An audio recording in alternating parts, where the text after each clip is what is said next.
Yo yo yo! It's Blair with the Card Guys, or PPG, or I'm not actually sure anymore. Anyway, memes out of the way. I've been playing Yu-Gi-Oh in real life for the first time in like I don't know how many months. I figured that there's no point in getting upset over how shit like the meta and stuff can be. So I decided that I'll just trade for a Dark Magician core and play a meme rogue deck instead, because that's fun, right?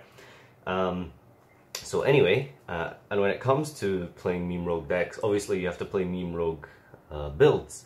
So this is, it's got funky stuff in it, I suppose, and shout out to Mike Cleaver for helping me with the deck.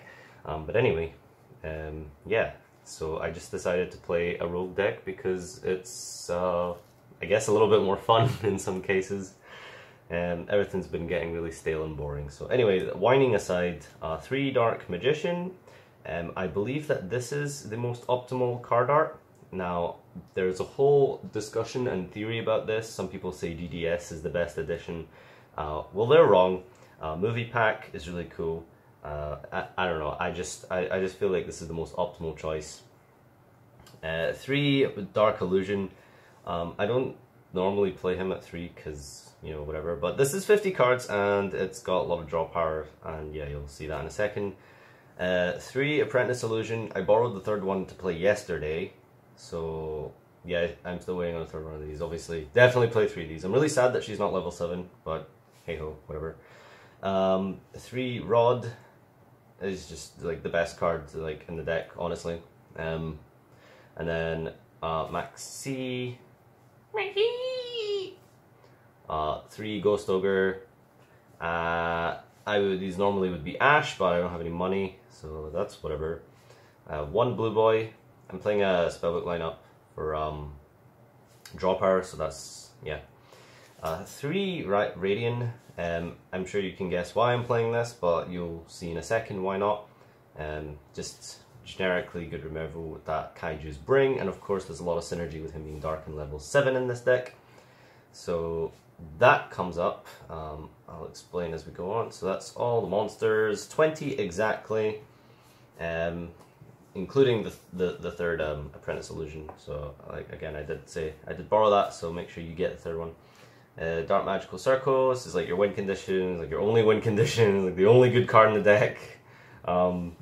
I swear I resolved the effect to like stack, well not stack, to actually add one, because like I end up revealing stuff that aren't Dark Magician cards off the top of it like 90% of the time. But whatever, it's still good because of obviously the banish effect. 2 Inheritance. What do you see sometimes, not all the time. Like literally, like that's true. Like you literally only want to see it sometimes, not all the time. So if you go turn 1 and you resolve all your draw cards, it's fine, but like you can open like a couple too many traps and maybe like 1 spell, so opening it can sometimes be really bad, but most of the time it's fine. Like literally sometimes, but not all the time this card's good, so I just played 2. 1 Illusion Magic that's searchable.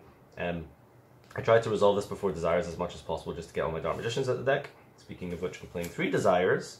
So here comes like I guess all the draw powers. So 3 Desires, 3 Secrets, and 2 Knowledge. Just to get the blue boy at the deck, and then you can tribute a spellcaster, or send a spellcaster, and then draw 2. I would actually consider playing 3 sometimes, because obviously you don't like need a spellbook guy. You can just send Rod and stuff, and you kind of want Rod in the graveyard. You can use it on Apprentice Illusion as well. You use it on all of them, but like generally turn 1 you're going to bring Rod out or Apprentice Illusion most of the time. So maybe it's worth playing 3. I haven't really thought about it, but that could be like too much draw power, I'm not sure. And then like 3 Allure, because everything's dark. 3 Sacred Sword of 7 stars. This is a proxy, okay? This is not Pot of Duality, alright? These are not dualities, alright? This is Sacred Sword of 7 stars. So as you can imagine, everything in this deck is level 7 and it's dark. So Allure, and then you have this. So you just want to turbo through this deck as fast as you can, draw all your combo pieces, draw Circle ASAP, draw Navigation ASAP, like the only good cards in the deck. So you want to get to those as fast as possible, and banishing them is not bad at all. Banishing like 2 Dark Magicians sometimes, like even that happens, isn't actually that terrible, because generally you can like recur them back, which I'll show in a second. Traps, 3 Eternal Soul. I really don't understand why it has the self-destruct effect. I really just don't. Was that their idea of balancing it? Because, like, it's a good card, but it's not, like, fucking broken. I mean, it's not, like, broken. Come on. Like, why does it self-destruct? I don't know. I was considering siding Starlight Road just to, like, stop this from being Twin Twister Game 2 and 3. Like, being serious. Hasn't resolved yet, surprisingly. 3 Navigation, because this one's really broken. The Graveyard effect is really relevant and really good because a lot of people don't know how to play against Dark Magician. Surprise, surprise! So you can, like, stop their big plays with Navigation, and they sit there and they read it and they're like, sorry, that does what? Oh, that has a Graveyard effect? Oh, right, okay. So that's, like, the only way you win with this deck is, like, hope your opponent doesn't read your cards. Pretty much. 1 Skill Drain. It's kind of hit or miss, but, it's not that great because, like, it hurts you a lot as well. But, like, generally it hurts them more than it hurts you, so it's fine. And finally, 3 Escape from the Dark Dimension. So if anyone doesn't know what this card does, it is target one of your banished dark monsters and special summon that target. So literally, you Sacred Sword away Dark Magician, and then you bring him back with this, and then you trigger Dark Magical Circle in an ideal situation. So that's why I'm playing all the Allures and Sacred Swords, because I feel it's not that bad to banish Dark Magician, because, well, you can just bring him back, hopefully, if you draw this. Which you can draw, because, like, you have literally about 9 draw cards in your deck.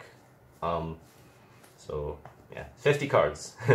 Oh, how could we get to this card faster? Play less than 50? Nah, we're out here for the memes, boys, we're out here for the memes. Side deck, sorry, extra deck. People always come up to me and they say, Farfa, how do you do, like, the firewall combos? How do you end with firewall? How do you, like, create this amazing beat stick, like, dragon, and, like, not even Coldwink it and pass? Well, one of the ways to do it in this deck is this guy, Tomahawk. So you can detach 2 materials and then special summon 5 tokens. 5 tokens! Boom! 5 tokens. And then you make all of them into firewall and leave no Coldwink, and then you pass turn. That's 1 combo with this guy. Flare Metal, Ebon Illusion Magician, Ebon High Magician. I think this is the shit one. This guy doesn't really do anything. I think if you had 25 attack, it'd be more relevant because you could crash him more often. But basically, when you destroy if he's destroyed, you can destroy a card and Special Dark Spellcaster from your hand or deck. Okay, yeah. That's basically it. This guy's really good, so Special Dark Magician from your deck, declare an attack with a normal monster. When a normal monster declares an attack, you can banish card they control. And Flare Metal just to burn them lots when they get low. M7, this should be a Draco Sack, but I don't have a Draco Sack, but it's level 6, and sometimes you get 2 Apprentice Illusions on the field at the same time, and adding a card back from your grave is generally really good. Piercing damage, that sometimes kills them. Big Eye, it's good for the Super Heavy Samurai matchup, which came up yesterday, haha. That's all, like, the 7s and 6s, basically. Leo, because I'm playing Ghost Ogre, and sometimes you can make it with, if you just normal summon it if you need to.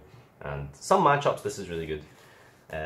I can't think of any right now off the top of my head. Maybe like Paleo or some shit, which is like big here. Shoutouts to Duncan.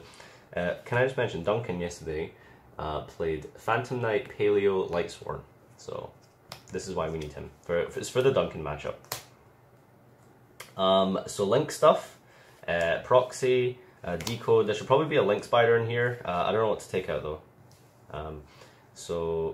Just to point out, I don't know any of the combos with it. I don't know what this guy does. I don't know what he facilitates. I know he makes 5 tokens, and I don't know how, like, I hear these cards are good, so that's why they're in. There's probably a Link Spider as well. I don't know what to take out for Link Spider. I'm sorry. I don't know what I'm doing with this extra deck, but the main deck's pretty good. Finally, another level 6. It was probably the only level 6 if I built this optimally. So Naruto, 2 spellcasters, I believe. Yes, 2 spellcasters. So 2 Apprentice Illusions. Once per turn, during a player's turn, negate a spell or trap and destroy it. So really good because spells are broken and stuff.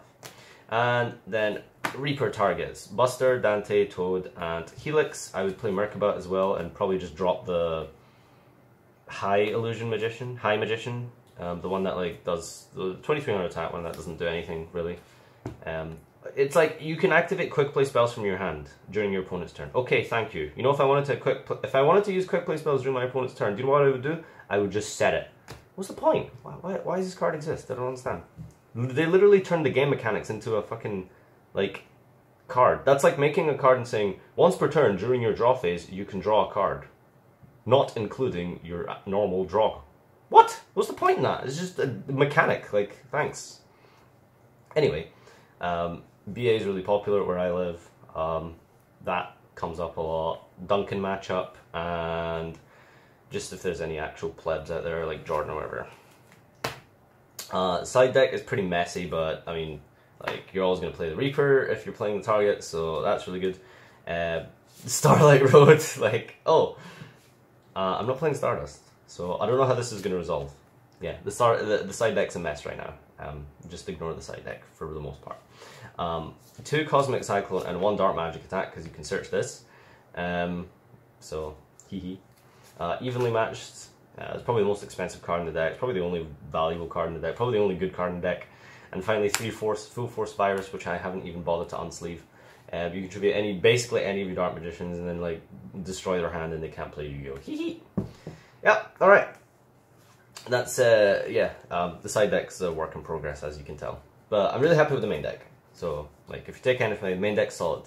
As solid can be for Dark Magician. So remember, these dualities, they were Sacred Swords. Okay, don't play duality, because you like, it conflicts with the Kaiju too much. So don't play duality. Thank you. All right, thanks everyone for watching. This has been my Dark Magician deck profile. See you later. Bye.